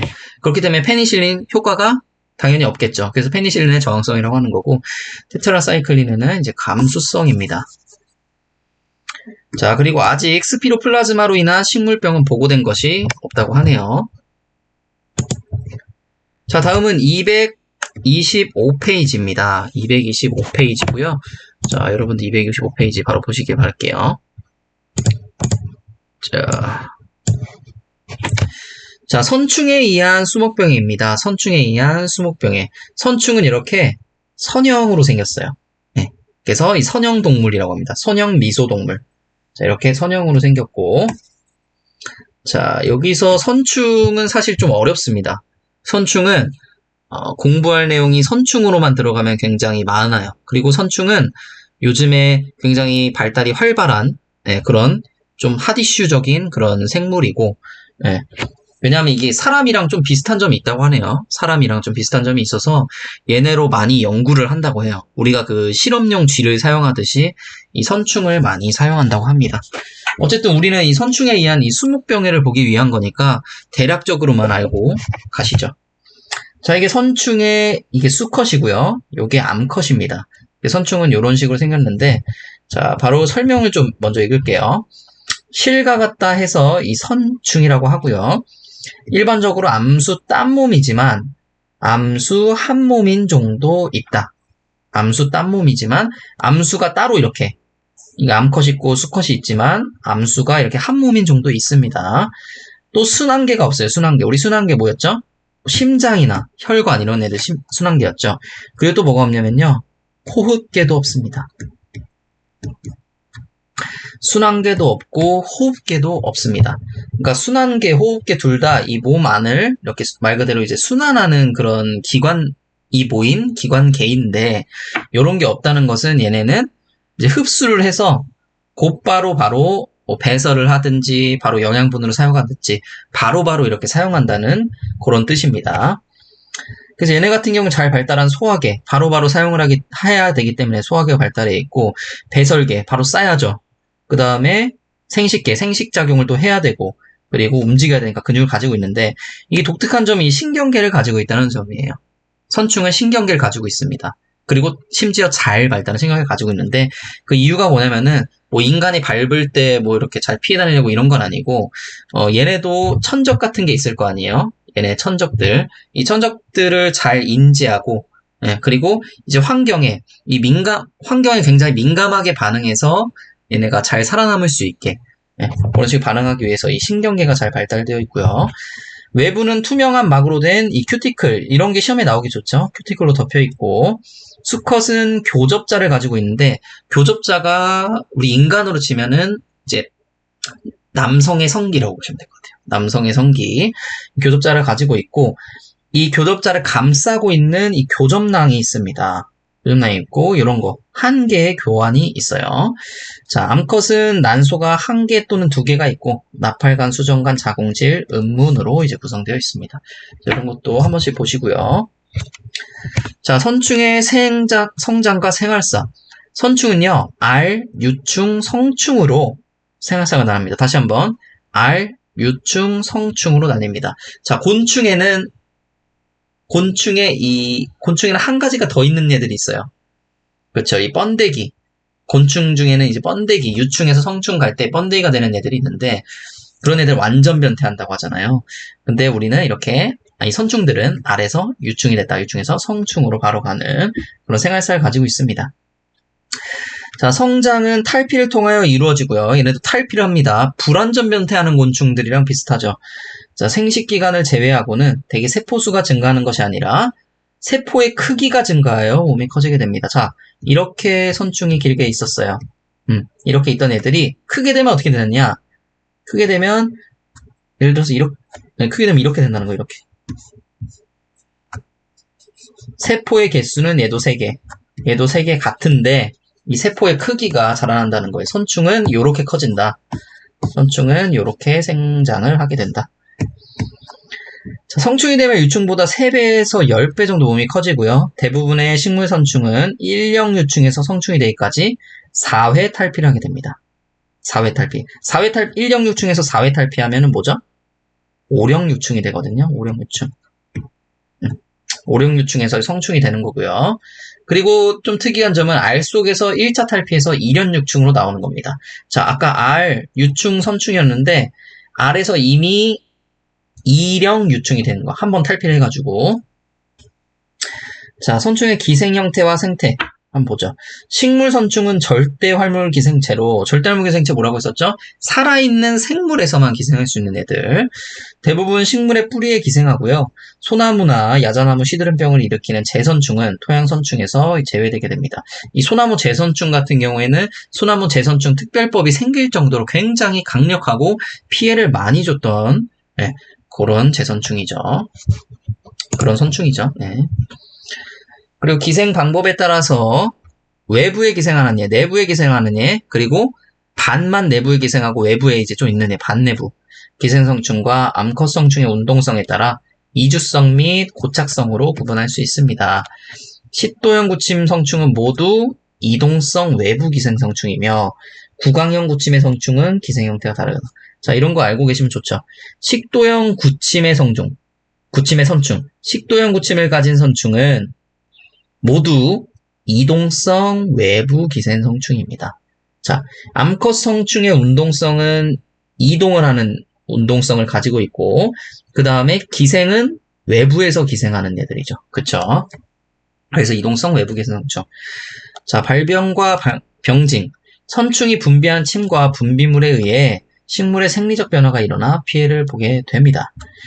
자, 고착서 선충의 경우 양육세포, 하포체, 거대세포가 형성되어 통도 기능 등 식물의 생리에 지장을 초래합니다. 그러니까 이 선충이 분비하는 침이나 뭐 분비물 이런 애들이 식물세포로 들어가게 되면 식물세포에서 이상반응을 나타낸다는 거예요. 네.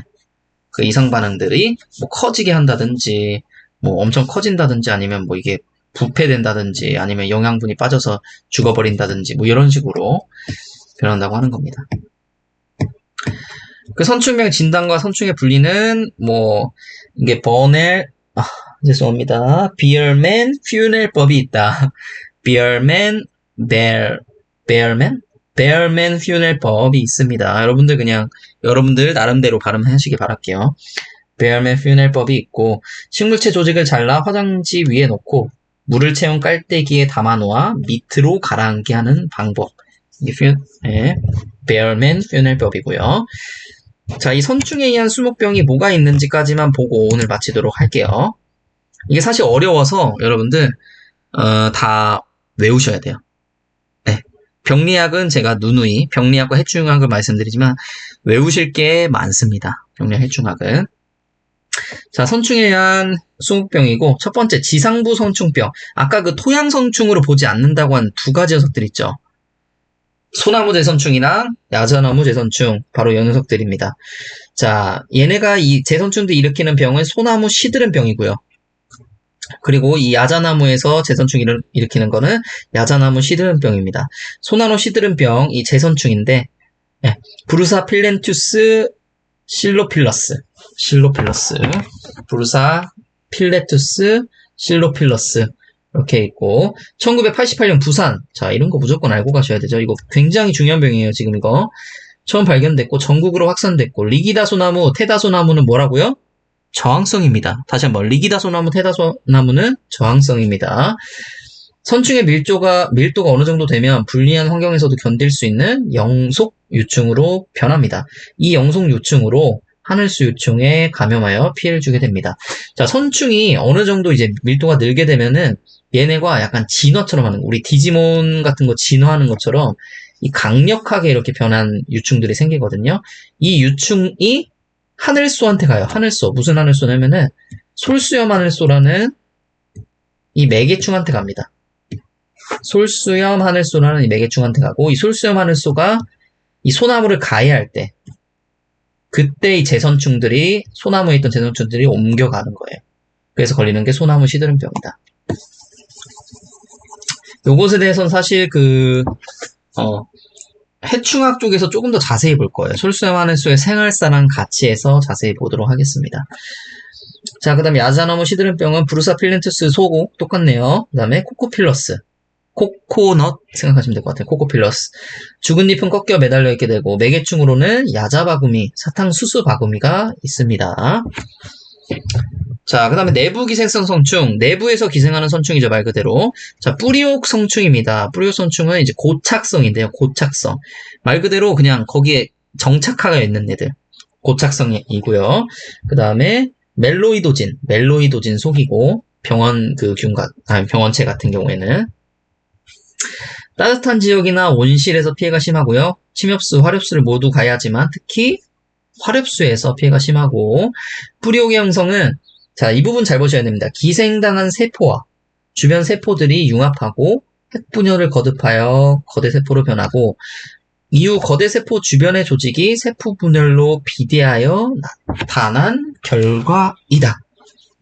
자, 이 뿌리옥 선충에 의해서 기생당한 세포가 있죠. 이 기생당한 세포는 이상 반응을 일으키게 됩니다. 그 이상 반응이 바로 이 주변 세포들이 융합하고 핵분열을 막 하게 되는 거예요, 갑자기. 그러면은 어떻게 돼요? 세포질 막 융합하고 하니까 커지겠죠, 이렇게 커지게 되겠죠.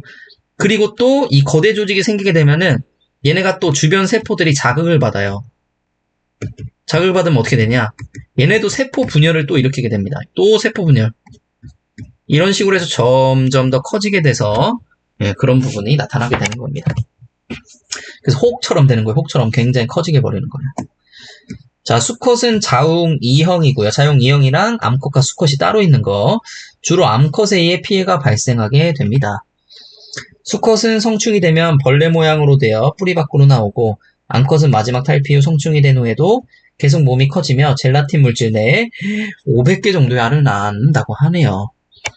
자, 다음 감귤선충입니다. 감귤선충은 반내부 기생선충이에요.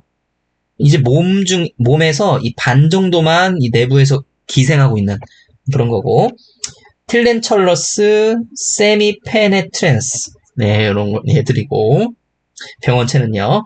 자, 읽어보면은 고착성이지만 몸의 일부만이 뿌리 내에 들어가 있어요. 몸의 일부만 들어가 있고, 그래서 반내부 기생성충을 구분합니다. 성충이 되면 뿌리의 내초까지도 들어간다고 하네요. 자, 내부 기생성충 이어서 또 뭐가 있냐면은 우리가 썩이선충이라고 부르는 이 뿌리썩이선충이 있어요. 뿌리썩이선충은 이주성입니다. 이주성.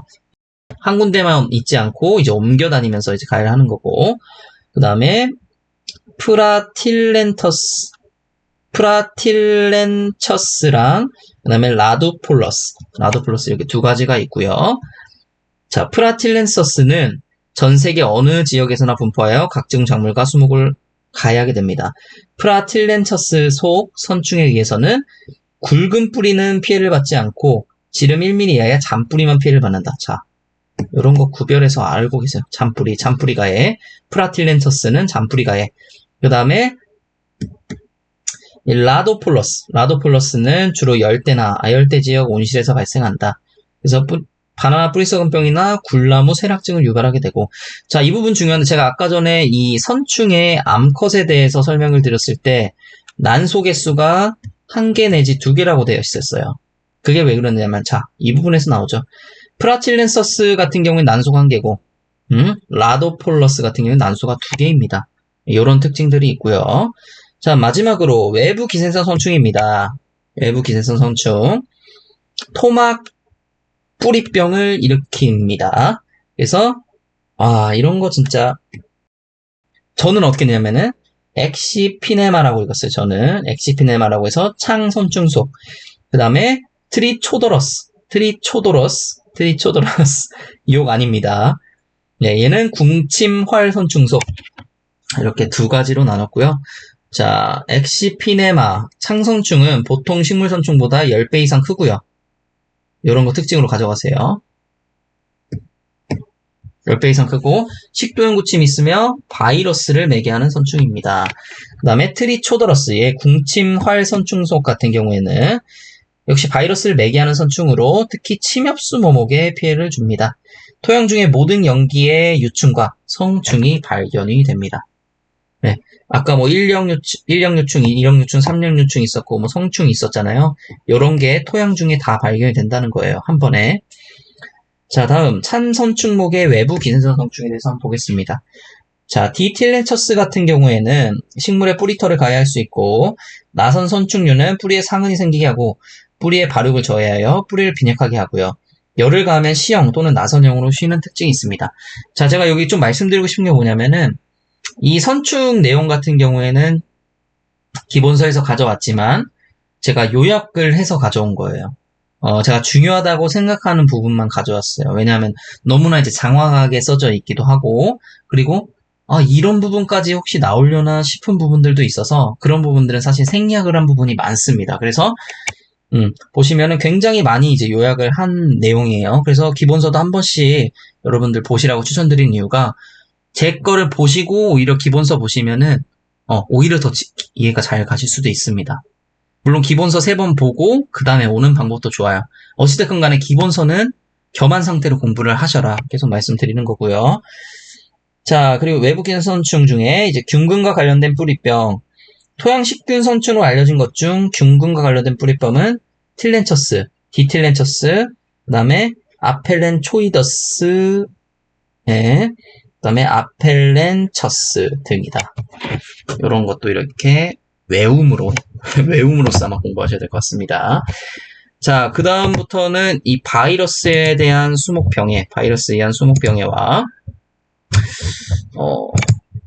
네, 그 다음에 이 종자식물에 의한 수목병해까지 해서 이제 마칠 것 같아요. 예, 다음 시간이 수목병리학의 마지막 시간이 될 것 같습니다. 자, 여러분들 아마 내일 그래서 마지막 강의를 찍을 것 같아요. 자, 오늘도 제 강의를 들어주셔서 정말 감사드리고요. 맛있는 저녁이나 야식 드시고 내일도 행복한 하루 되시길 바라겠습니다. 감사합니다.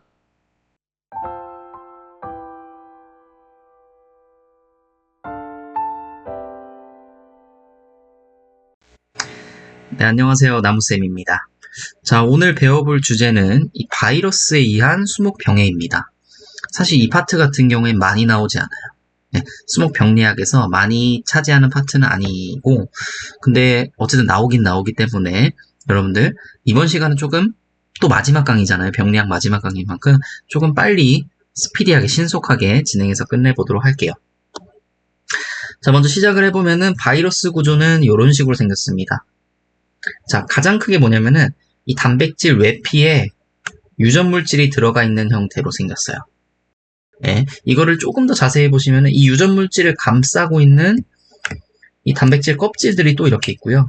단백질 껍질들이 또 이렇게 있고, 그리고 이 외피 단백질이 이렇게 있습니다. 외피 단백질이 이렇게 있고, 그리고 이렇게 돌기가 또 있는 녀석들이 있어요. 돌기가 있는 녀석들이 있는데 이걸 표면 단백질이라고 합니다. 그래서 단백질 자체는 굉장히 심플하게 생겼어요. 굉장히 심플하고 얘 같은 경우에는 바이러스는 기생을 하지 않습니다. 기생을 하는 게 아니고 단순히 이 증식만을 반복한다. 증식만을 반복하는 그런 미생물입니다. 자, 바이러스의 특성인데요. 이 부분은 사실 좀 중요하게 보셔야 됩니다. 바이러스는 살아있는 생명체에만 기생할 수 있는 이 순환물 기생체, 절대 기생체입니다. 살아있는 생명체에만 기생할 수 있고, 이 살아있는 생명체에서 이루어지는 뭐 단백질 합성이라든지 이런 기장만을 얘네가 따로 이용을 해가지고 그렇게 살아남는 애들이에요. 그래서 죽은 얘들한테는 그런 물질 대사 작용을 볼 수 없잖아요. 그렇기 때문에 이 바이러스는 살아있는 생물에만 존재할 수 있고 핵산과 단백질 외피로만 구성되어 있고요. 독립생활에서 스스로 번식하지 못한다. 자, 이 위의 연장선이죠. 자, 기생한 세포의 세포 소기관, 이 리보솜을 이용해서 살아있는 세포 내에서 증식하게 됩니다. 그래서 우리 코비드-19 아직도 참 요즘 점점 더 심해지고 있다고 하는데 언제 끝날지 모르겠습니다. 자, 이 바이러스와 바이로이드의 발견입니다. 제가 바이러스는 적지 않았는데 바이러스는 대부분이 알고 계실 거예요. 바이러스를 처음에 발견한 것은 뭐죠? 좀 글씨가 이렇게 갑자기 늦게 써지나요? 담배 모자이크 바이러스. 담배 모자이크 바이러스가 이제 식물체 내에서 처음으로 발견됐는데 식물뿐만이 아니고요. 인류 전체에서 이 바이러스 최초로 바이러스가 발견된 게 이 담배에서 발견됐어요. 이 담배 모자이크 바이러스에서 바이러스가 처음에 발견이 됐고, 자, 이 바이러스보다 더 작은 얘가 있거든요. 이 바이로이드라는 녀석입니다. 얘는 심지어 단백질 외피까지 없어요. 단백질 외피까지 없는 나출된 고리 모양의 외가닥 RNA 분자로 이루어져 있습니다. 지금까지 알려진 가장 작은 식물 병원체고요. 이 다이너라는 사람이 발견을 했고, 야자나무 카당카당병의 병원균입니다. 그래서 바이러스 구조와 형태, 바이러스는 막대 모양, 실 모양, 정다각체 모양, 공 모양, 타원체 모양 등 다양하고요. 바이러스는 외가닥이거나 겹가닥이고 DNA이거나 RNA로 구성되어 있습니다. 총 몇 가지로 할 수 있을까요? 우리 경우의 수로 봤을 때 네 가지로 할 수 있죠. 외가닥일 때 DNA, RNA, 겹가닥일 때 DNA, RNA 이렇게 할 수 있습니다. 최초로 발견된 이 담배 모자이크 바이러스 같은 경우에는 외가닥 RNA를 가지고 있습니다. 그리고 식물체 병원균 대부분이 이 외가닥 RNA로 이루어져 있습니다. 자, 식물 바이러스병의 병징이죠. 세포의 변성, 괴사, 세포 내 봉입체 등의 현미경으로 봐야지만 알 수 있는 내부 병징과 외부의 눈으로 관찰되는 외부 병징으로 나뉠 수가 있습니다. 바이러스는 대부분 전신 감염입니다. 전신 감염했던 건 또 뭐 있었죠? 파이토플라즈마 있었죠. 전신 감염. 자, 하지만 이 검정식물에 접종하였을 때는 국부 감염이 됩니다. 자, 이런 특이점도 알고 계시면 좋겠습니다. 검정식물, 이 검정할 때 쓰이는 식물에 접종했을 때는 국부 감염, 이 전신 감염이 아니고 이 중간중간 이렇게 특정 부위에만 이렇게 감염이 되는 국부 감염이 된다고 합니다. 자, 병증을 맨눈으로 확인할 수 없을 경우 잠복 바이러스를 의심할 수 있으며 바이러스에 감염되어도 뚜렷한 증상이 없는 것을, 죄송합니다. 이거 없는이네요. 없는 것을 무병증 감염이라고 합니다. 위와 같이 바이러스를 가지고 있는 식물을 보독식물이라고 했었죠. 이건 파이토플라즈마에서도 마찬가지였죠. 그래서 병증이 뭐가 있냐면요. 모자이크, 대부분이 모자이크병입니다. 모자이크병, 인맥 투명, 그리고 번개무늬 나타내는 병, 그리고 태록 둥근 무늬, 그리고 꽃에서는 꽃 얼룩무늬 나타낼 수 있고 줄기에서는 목부를 천공하는 또 이런 병이 있는데 이런 것은 여러분들 한 번씩 보세요. 외우셔야 될 것 같기도 한데 저 같은 경우에는 외우지 않았습니다. 한 번씩 보시고 이런 병이 있구나 이렇게 알고 계실 것 같아요. 왜냐면 다 좀 특징적이거든요. 꽃 얼룩무늬 동백나무 바이러스병 굉장히 특징적이고 태록 둥근무늬 식나무 둥근무늬병 이런 식으로 하시면 되시고, 자, 이 내부에서 생기는 병증 결정상 봉입체, 과립상 봉입체 또는 이상 미세 구조를 나타내는데 이 봉입체라고 하는 것을 만들어요. 바이러스가 이제 겹겹이 쌓이면은 이 봉입체라는 이거 같은 경우에는 광학현미경으로 보이거든요. 봉입체 같은 경우에는. 네.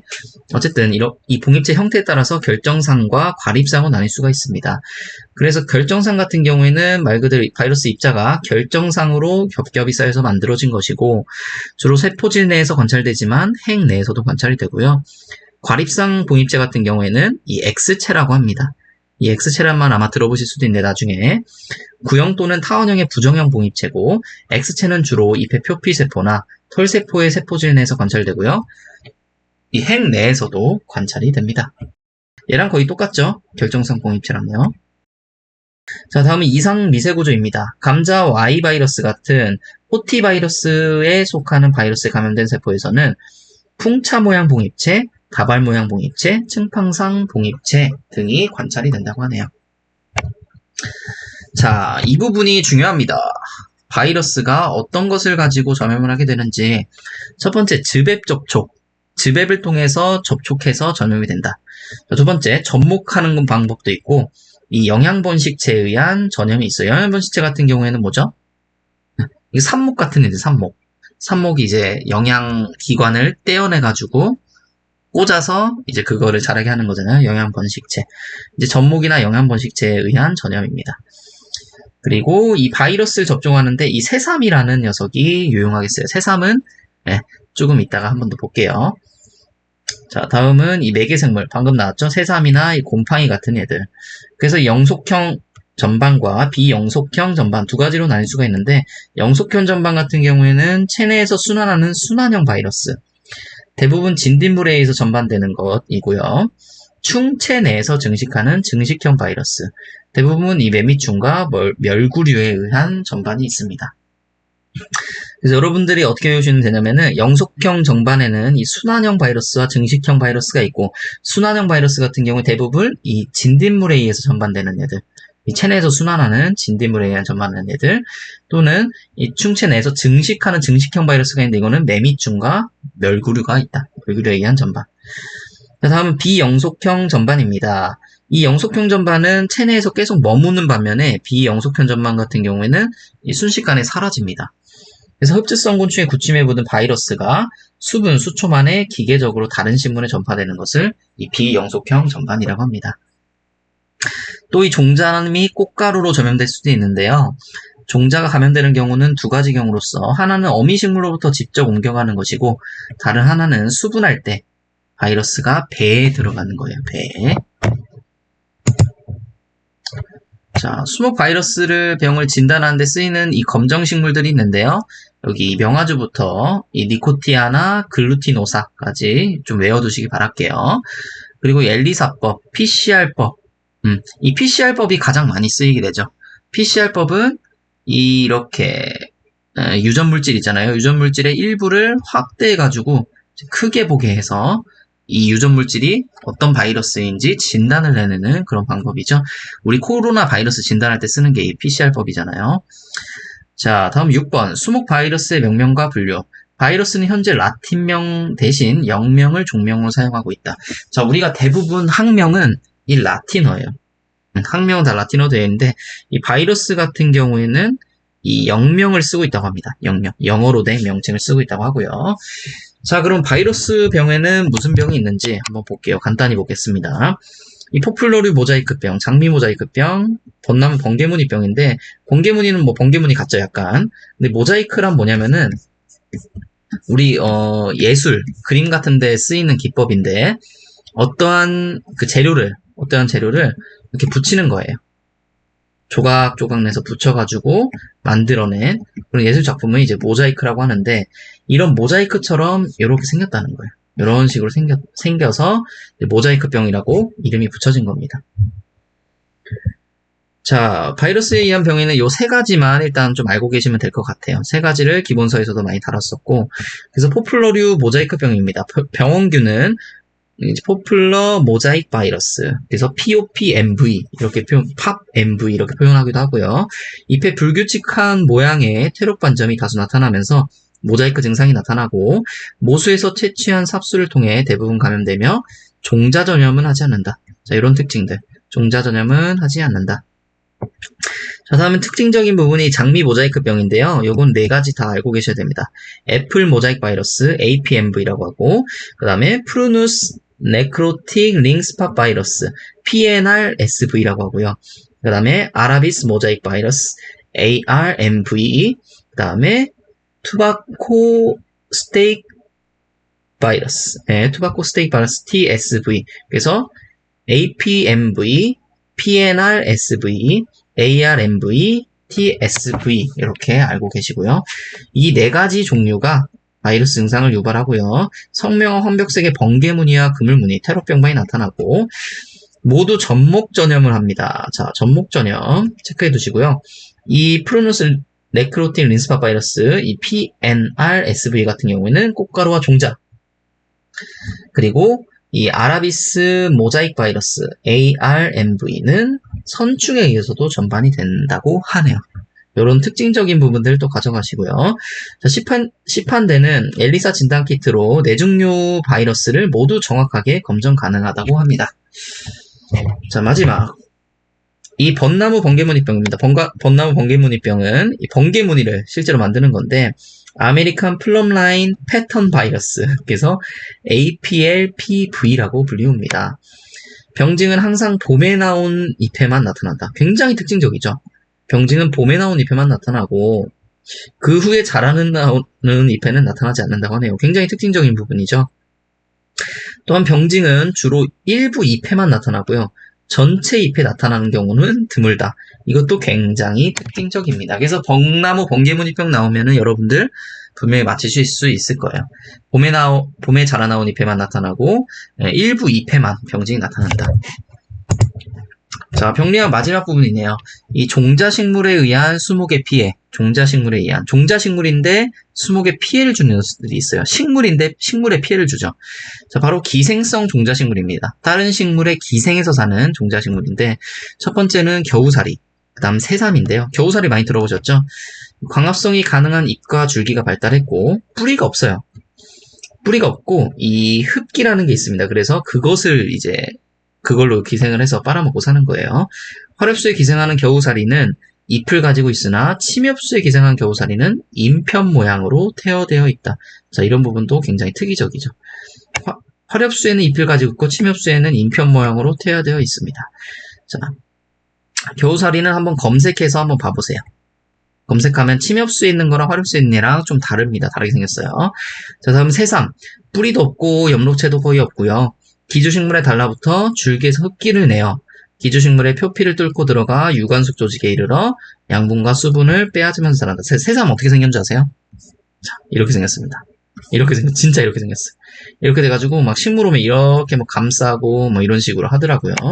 뿌리도 없고 연목체도 거의 없고 이 흡기 이렇게 달라붙었을 때 여기에 흡기를 만들어서 그렇게 기생하면서 수분과 양분을 빼앗으면서 먹고 자라는 거고, 다음은 비기생성 종자식물입니다. 종자식물인데 기생하지 않는 애들. 근데 수목에 피해를 줘요. 이게 뭐냐면 칡이랑 덩굴식물입니다. 이 나무가 이렇게 있으면은 덩굴식물 이렇게 감고 올라가죠. 뭐 이런 식으로 감고 올라가잖아요. 그렇죠? 이렇게 함으로써 줄기에 만약에 달라붙어 있으면 줄기가 숨을 못 쉬게 하고 수간 직경을 생장을 해야 되는데 직경 생장도 못하게 하고, 그리고 잎까지 달라붙어서 잎의 광합성을 못하게 하고 햇빛을 못 받게 하고, 요렇게 이 달라붙는 애들, 칡이나 덩굴식물 직접적으로 기생해서 살지는 않지만 어쨌든 이렇게 타고 올라가기 때문에 여러 피해를 줄 수 있다. 자, 여기까지 병리학 이제 했는데 여러분 정말 고생 많으셨습니다. 이제 병리학 다음이 해충학이죠. 네, 해충학하고 관리학 하면은 아마 8월 말 정도 좀 예상을 하고 있어요. 8월 말에서 9월, 늦으면 이제 9월 중순까지 갈 것 같은데, 여러분들 끝까지 열심히 잘 해주시길 바랍니다. 자, 오늘도 제 강의 들어주셔서 감사하고, 병리학 끝까지 완주하신 거 축하드리고요. 여러분들의 시험 합격을 응원합니다. 오늘도 제 강의를 들어주셔서 정말 감사합니다.